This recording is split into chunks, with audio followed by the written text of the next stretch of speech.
Olá pessoal, eu sou Matheus Koval, um dos pastores da Comunidade Batista Vida, e hoje nós vamos falar um pouco mais sobre o livro de Josué, do capítulo 5 a Juízes, no capítulo 8.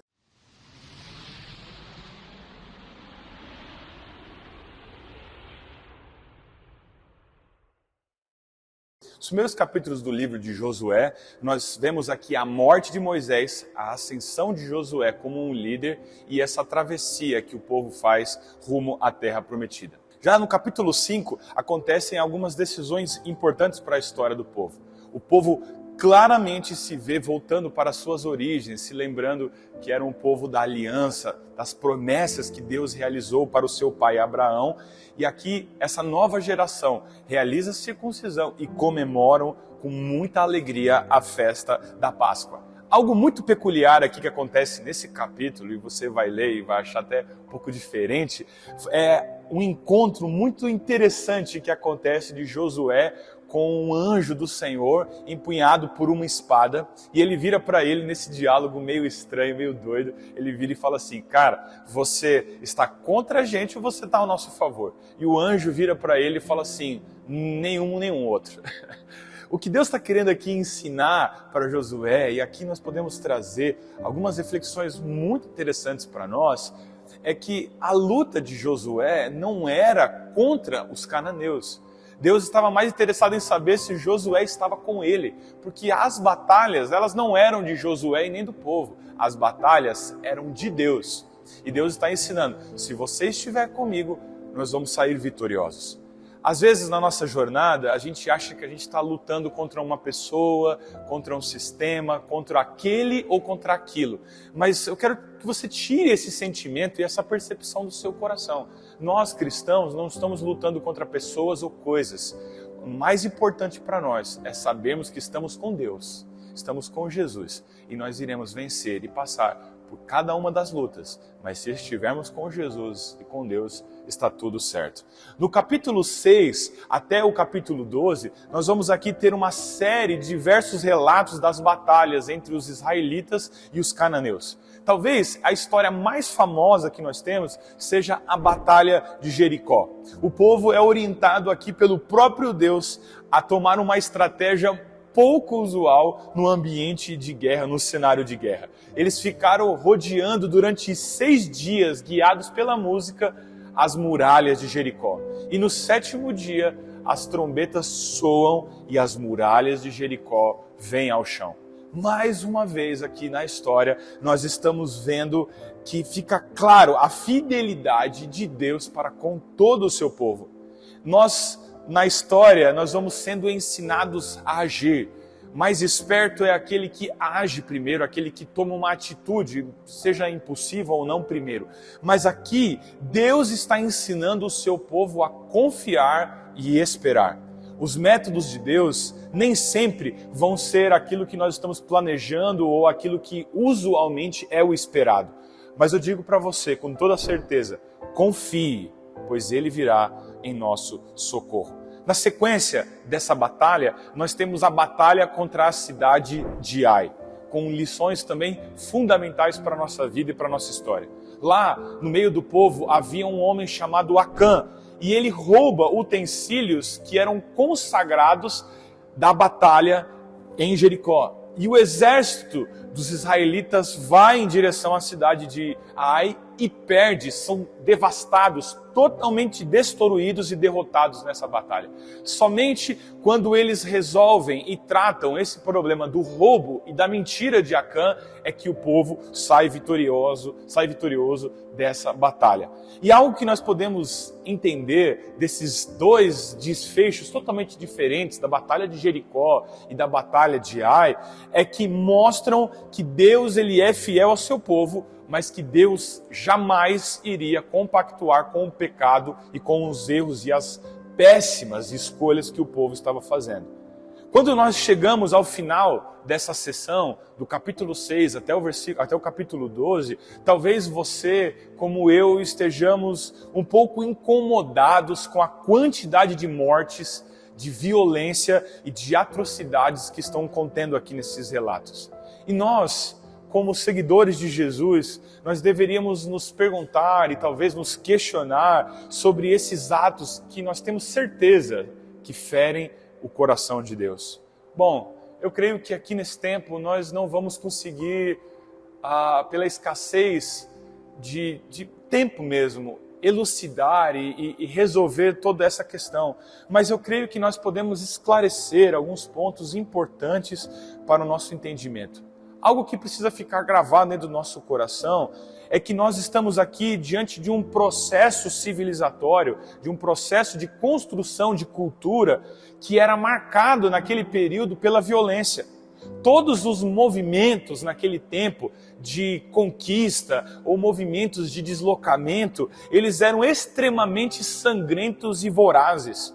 E Deus, desde a narrativa do Gênesis, você que vem acompanhando essa leitura, desde a narrativa do Gênesis, Deus se enoja o tempo inteiro com essa briga sangrenta, esses atos de vandalismo e de guerra e de destruição. E sempre Deus está buscando instituir a paz por onde o povo passa.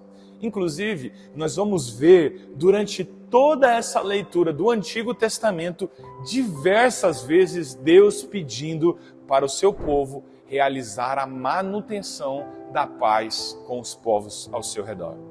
Agora, depois dessa explicação, vamos voltar aí para o contexto histórico do livro. Depois de muitos anos de batalhas travadas entre israelitas e cananeus, nós vemos agora um Josué envelhecido e começa a realizar a divisão da terra entre as 12 tribos. Nessa parte da leitura, talvez, vamos ser sinceros aqui, ela fique um pouco chata.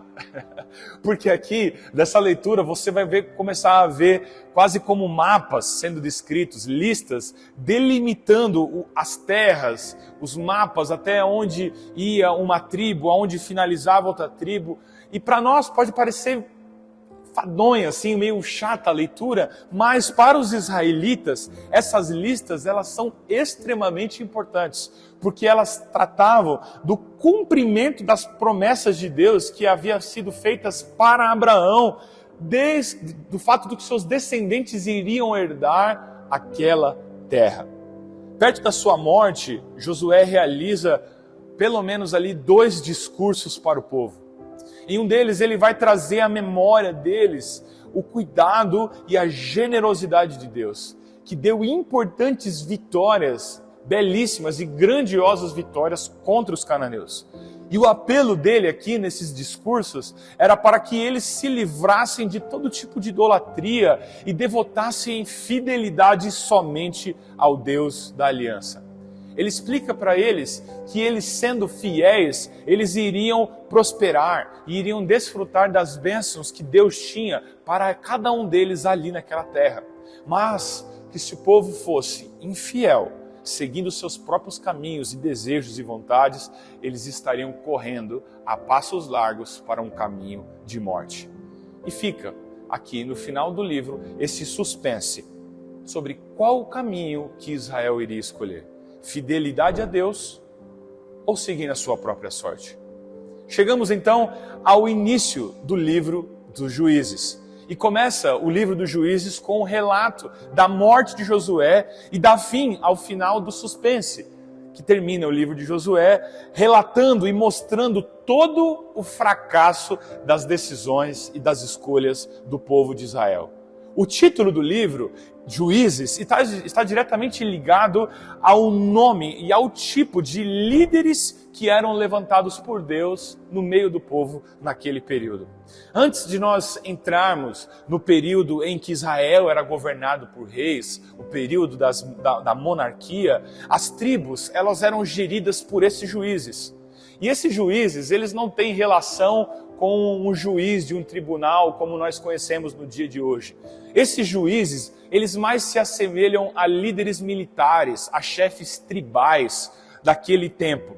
E aqui, muitas partes desse livro vão ser chocantes para mim e para você. Mostram uma violência absurda, corrupção e maldades praticadas não só por outros povos, mas maldades e corrupção praticada pelo próprio povo de Deus, que mesmo conhecendo a Deus, eram capazes de realizar atrocidades. Um ponto de reflexão aqui para nós é que só saber coisas sobre Deus não nos faz pessoas melhores.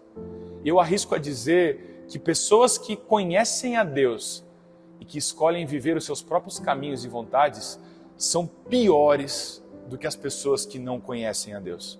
Por isso, nós precisamos permitir que Ele construa o seu caráter dentro dos nossos corações. E nós, constantemente, precisamos estar vigiando os nossos corações, porque nós somos rápidos para fazer a maldade e machucar outras pessoas. Os primeiros capítulos aqui do livro de Juízes mostram as tribos de Israel sendo divididas em seus territórios na terra prometida. O texto ainda vai relatar que haviam muitas terras para serem conquistadas e mostra aí, você vai ver uma longa lista de cananeus que ainda estavam vivendo ali. E qual que era a preocupação que estava ali? Girava em torno da corrupção desses povos, a corrupção moral que poderia atingir todo o povo de Israel. E aquilo que era basicamente apenas uma preocupação se torna realidade. O povo abraça todo o conselho, toda a cultura e também os aspectos religiosos dos cananeus e aderem isso para a sua realidade. A partir daqui, nós vamos ver o povo entrando numa decadência, veremos o povo entrando num looping, numa espiral descendente de acontecimentos que iriam se repetir inúmeras vezes. Basicamente, aqui eu quero trazer e categorizar da seguinte forma, esse looping que o povo estava entrando. Primeira parte, pecado. O povo se afastava do Senhor e entrava num estado de idolatria, adorando a outros deuses. No segundo momento, o povo ele passava por um período de opressão. Os seus povos, os vizinhos, invadiam Israel e oprimiam de forma violenta eles. No terceiro momento, o povo se arrependia. Eles clamavam a Deus, se arrependidos das decisões, dos caminhos e das escolhas que eles faziam. E num quarto momento, acontecia a libertação. Deus ouvia a oração e levantava no meio deles um juiz que levaria eles para um período de paz. Mas isso duraria sempre muito pouco, pois Israel esquecia daquilo que aconteceu, não permanecia no Senhor e voltava para os seus pecados, começando tudo novamente numa sequência de um looping de destruição e de morte. Os três primeiros juízes eram Otoniel, Eude e Débora, que são histórias incríveis, épicas, mas também, ao mesmo tempo, eram extremamente sangrentas. Algo que é muito semelhante nessas histórias é o fato de retratar muito claro esse looping, essa espiral descendente que eu acabei de compartilhar isso para vocês. Lendo, você vai conseguir perceber nitidamente esse relato. A partir do quarto juiz acontece uma mudança. Nós começamos a ver histórias que ficam mais longas, histórias que vão focando nas falhas de caráter e de conduta dos juízes, que a cada juiz parece que vai ficando um pouquinho pior. Se um já é pior, o outro, o da sequência, se torna pior ainda. E aqui nós temos Gideão, que ele até começa bem. Ele dá um start muito legal. Ele estava cheio de dúvidas, de medos, de incertezas, mas ele chega a confiar que Deus pode usar ele para tirar o povo de Israel, mais uma vez, literalmente, desse buraco que eles estavam enfiados. Confiando em Deus, ele tem um êxito incrível e enorme contra o exército gigantesco dos midianitas, com apenas 300 homens carregando tochas e panelas de barros. Porém, logo em seguida, após o término dessas batalhas, dessas guerras que Gideão travou, ele tem uma atitude perversa e maligna, matando diversos irmãos israelitas que não o ajudaram nessa batalha. E aqui, tudo começa a desmoronar, pois ele pega e constrói uma escultura com o ouro que ele ganhou das suas batalhas, e mesmo após a sua morte, o povo continua adorando como se essa escultura fosse um Deus. E claro, o ciclo de morte começa mais uma vez. Uma lição importante que nós podemos tirar dessa história é a bênção de permanecer no Senhor. O povo era liberto, mas não permanecia em Deus. Alguma semelhança com os nossos dias, com as escolhas que nós vemos, com a realidade de muitas pessoas, de muitas igrejas no nosso tempo? Muitas pessoas se aproximam de Deus apenas em momentos difíceis. E eu não quero dizer que isso seja errado, não. Inclusive, o próprio Deus orienta e traz essa reflexão para o povo a clamar e buscá-lo nesses momentos difíceis, nos momentos de dor, nos momentos de sofrimento, a clamar por misericórdia, pela presença e pelo socorro de Deus. Mas eu quero deixar muito claro aqui que também existem inúmeras bênçãos sem medidas para aqueles que permanecem em Jesus, que permanecem em Deus.